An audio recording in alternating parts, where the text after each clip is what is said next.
حضرت مریم رضی اللہ تعالی عنہا کو اللہ تبارک و تعالی نے بغیر باپ کے جناب عیسیٰ علیہ السلام عطا فرما دیے۔ اب اس بات کو جب لوگوں کے سامنے پیش کیا جائے گا، لوگ کیا رائے دیں گے، یہ بھی تو ایک مشکل کام ہے۔ وہ خاتون، وہ پاک باز عورت جس نے اپنی زندگی کے سارے اوقات ہی اللہ کے گھر مسجد میں گزارے، جس کی ماں پاک ہے، باپ پاک ہے، خاندان پاک ہے، اس خاتون کو بغیر باپ کے جب گود میں بچہ لے کے لوگوں کے سامنے جانا ہے تو کن رویوں کا سامنا کرنا ہے، یہ آپ سمجھ سکتے ہیں۔ کسی شاعر نے کہا تھا کہ الجھے الجھے بکھرے بکھرے روز و شب دیکھے گا کون، لوگ تیرا جرم دیکھیں گے سبب دیکھے گا کون۔ لوگ تو ظاہری حالات کو دیکھتے ہیں اور فیصلہ کر دیتے ہیں، سبب کیا ہوا تھا، وجہ کیا بنی تھی، تصویر کا دوسرا رخ کیا، اس پر تو غور ہی کوئی نہیں کرتا۔ اور پھر مخلوق تو فنکار ہے اس درجہ کے پل بھر میں، سنگے در کعبہ سے بھی اسنام تراشے، تم کون ہو کیا چیز ہے داغ کبابی۔ لوگوں نے تو مریم پہ بھی الزام تراشے، بڑے بڑے باعزت باوقار لوگ، اور ذرا سا کہیں کوئی نقطہ لوگوں کو نظر آتا ہے تو لوگ اس نقطے کو بہت بڑا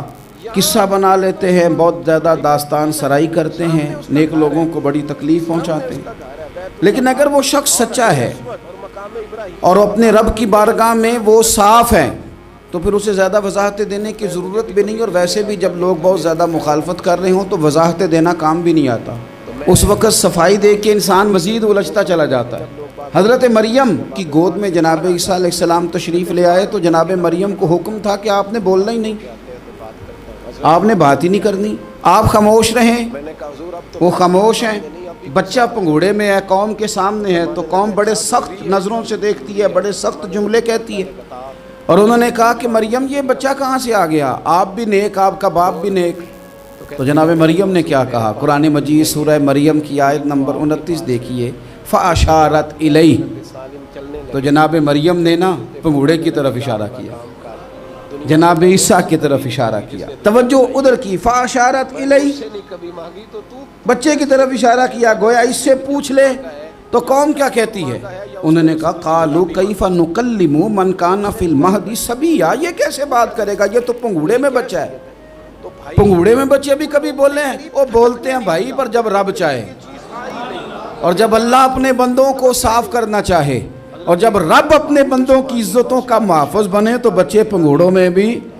بولتے ہیں۔ جناب یوسف کے لیے بھی بولا تھا، جناب عیسیٰ بھی پنگوڑے میں بولے تھے، جناب جریج کے لیے بھی بولا تھا، بچے بولتے ہیں، لیکن کب، جب رب چاہے۔ کیسے بولے گا، یہ تو پنگوڑے میں ہے۔ لیکن جب انہوں نے دیکھا نا بچے کی جانب، آپ نے منہ سے نہیں کہا، وہاں تو حکم تھا چپ رہنا ہے، وہ خاموش تھی، پنگوڑے کی طرف اشارہ کر کے کہا اس سے پوچھ لو جو پنگوڑے میں ہے۔ تو جناب عیسیٰ پنگوڑے سے بولے اور سیدھے ہاتھ کے اشارے کر کر کے بولے، کیا کہتے ہیں، فرمانے لگے قال انی عبد اللہ۔ عیسائیوں نے کل کلاں کو کہنا تھا نا وہ اللہ کے بیٹے ہیں، تو انہیں بات ہی یہاں سے شروع کی، کہنے لگے لوگوں سنو میں اللہ کا بندہ ہوں۔ بات شروع یہاں سے کی، جو کل بات ہونی تھی آج اس کا اظہار کیا، کہنے لگے انی عبد اللہ، میں اللہ کا بندہ ہوں، آتانی الکتاب، مجھے کتاب دی گئی ہے، وجعلنی نبیّا، اور رب نے مجھے نبی بنا کے بھیجا ہے۔ 10 منٹ پہلے جناب مریم کے بارے میں رائے لوگوں کی اور تھی، اور 10 منٹ کے بعد اور تھی۔